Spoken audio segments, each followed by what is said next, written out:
Sara's entire story has been being one of the main victims of manipulation to the point where she was driven so far off that she even killed her own brother. She is a character that's defined by tragedy in a lot of different ways. We even get hints when she talks about her backstory that her life outside of Fromland was not very good, and more than likely it was a life full of different types of trauma. So it's funny thinking that being a waitress in Fromtown was probably one of the few moments in her life where she at least felt some sense of stability and being emotionally accepted by an entire community. It just makes her entire life and current situation by the end of season 2 that much more of a tragedy, or maybe it's supposed to be a comedy, because with the life that she's led and she's living right now, you may as well just laugh because she completely messed up the only good thing in her life. Obviously, this was because of the Voices' severe manipulation. Sara in the very first episode was already deep in the claws of Fromland because we see her killing Toby under the orders of the Voices, and it was the very first episode and she was already stabbing a dude to death. Sara's been one of the most deeply involved characters in the greater story of From because she has one of the best and strongest connections to this seemingly mystical or magical side of From, and even at this point there really isn't a single character who can connect to the magic of From like she can. But that also has its downsides, such as what ended up happening with her and Toby. And this scene was completely crazy. We even see her talking to the Voices in real time. It's just absolutely wild. But she wasn't even done with Toby. She ended up opening the doors to the clinic, and that's why Kenny's dad ended up getting tortured to death in the basement.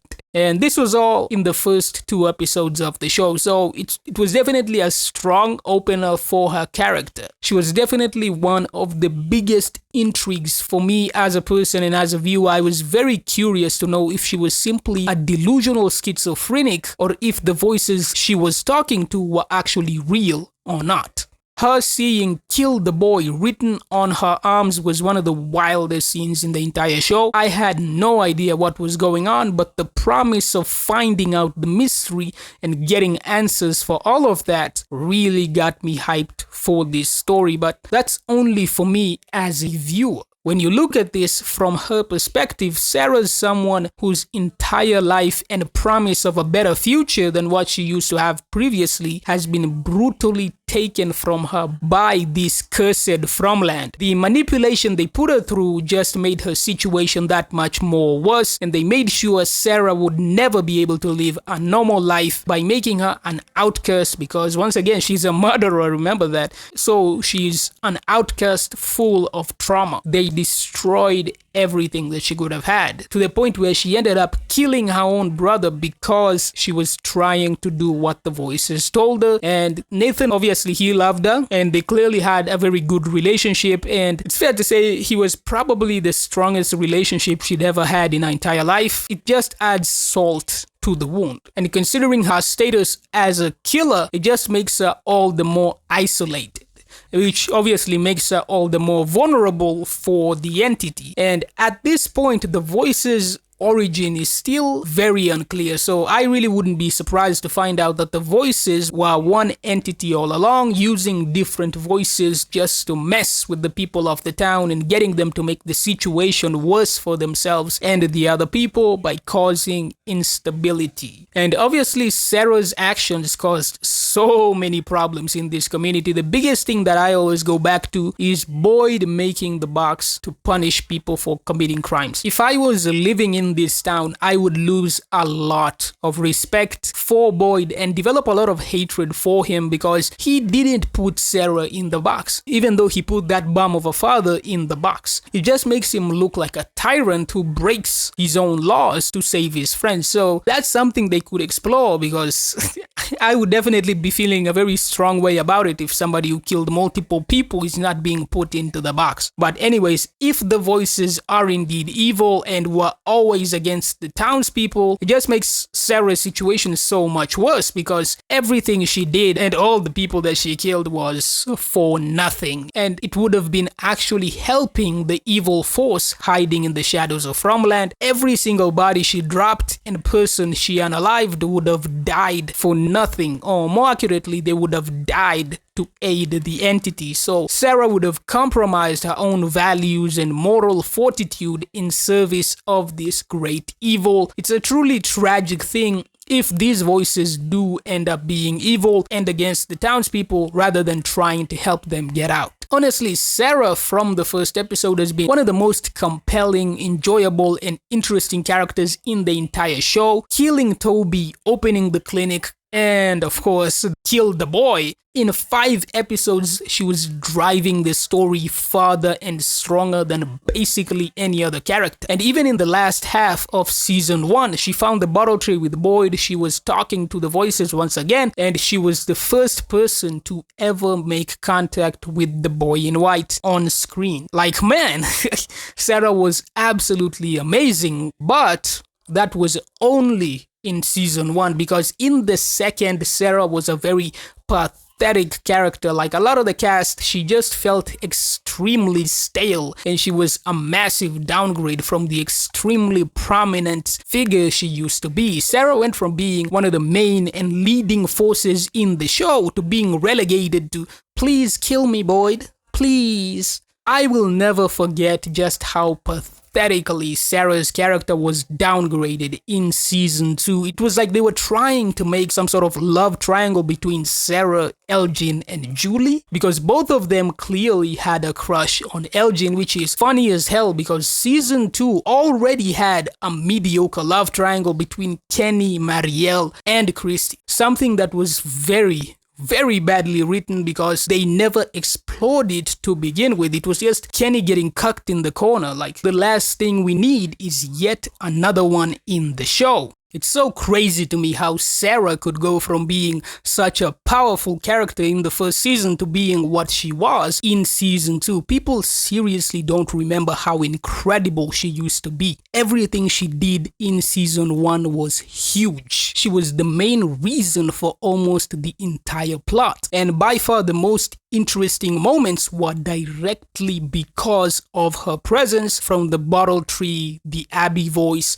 kill the boy diner scene, and of course sending Boyd into the tree under the boy in white's orders. Sara was beyond amazing, so for her to be sidelined as some utterly pathetic character definitely pissed me off. And it's crazy how, despite her mostly doing nothing for season 2, the scene at the ruins in the literal final episode was easily one of the best and most important scenes of the entire season, actually one of the best in the entire show. Because of that scene, we now have confirmation that there's likely alternate dimensions or universes existing in parallel in From, and more importantly, we learned that the entity who enjoys human suffering is probably the big bad of the show. If the music box is the same entity as the other, you get the point.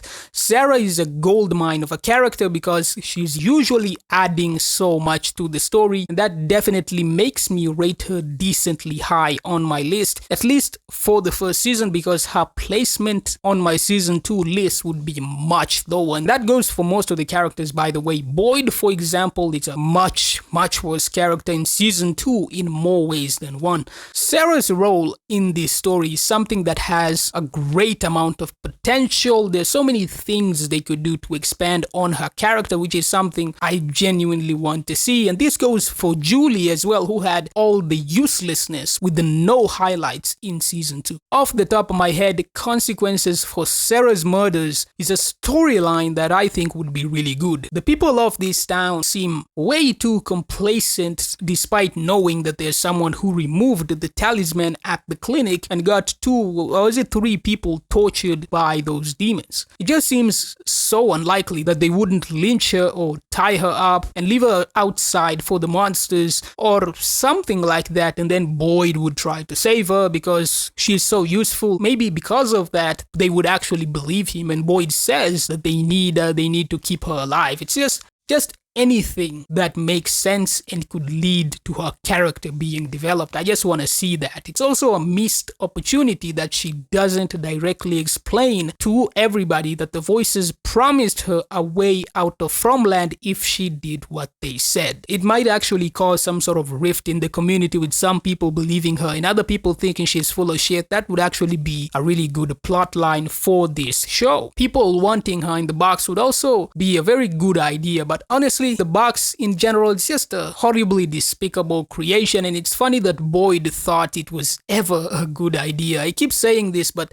they have tons of guns in this place. If you want to execute somebody, just drag them out and shoot them in the head. The box is just barbaric in every way because you're leaving someone to be tortured by demons for 12 hours. Like, no way, man, I ain't doing that. I don't gain pleasure from people suffering. So the only time I would ever use the box is if that individual person tortured somebody else. Actually, when I think about it, Sara is someone I would put in the box if she didn't have those abilities, because she opened the clinic by removing the talisman or opening the doors or whatever, and in the process, Kenny's dad and the nurse ended up getting tortured. But for Dale, who stabbed Ellis by accident, or that bum who didn't board up his windows, I definitely would not put them in the box. No way. There's a difference between being an idiot and actively choosing to kill someone, which is obviously what Sara did. But putting someone in the box with a talisman actually seems like a good punishment, because they'd have to spend the entire night being watched and surrounded by these horrifying monsters. It's obviously very scary, and I would never want to be in that position. Sara's genuinely been one of the people who've been affected the most by being in Fromland, to the point where she murdered multiple people, obviously due to the manipulation of the voices, but